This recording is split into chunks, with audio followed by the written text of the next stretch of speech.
السلام علیکم ملګرو، څنګه خیر دی؟ ټیک ټاک برابر الله پاک خوشاله لره. دا د یو افغان د پیوجي سکور دی او دلته زی په زی دا کاغذونه پراته دي، ګایډونه دي، بوکس دي، نور دي پیجونه دي. دا وګوره دا چې دی دا هم څه پیج دی لیکلي دي پې چې انفیکشن ډیزیز کووډ-19 ډینګي هیپاټایټس بی ټایفاید اینڈ اټس کازز کووډ-19. زما په خیال چې دا لیکل چې 2018-19 کې شوي دي یا وروسته شوي.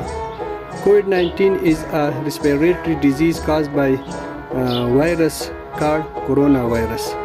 نو زما په خیال چې دا کورنۍ پکې ښه تعلیم یافته و. نه پوهېږم چې دا د میل کې د فیمیل خط دی، خو ښه ښکاري چې دا تعلیم یافته و.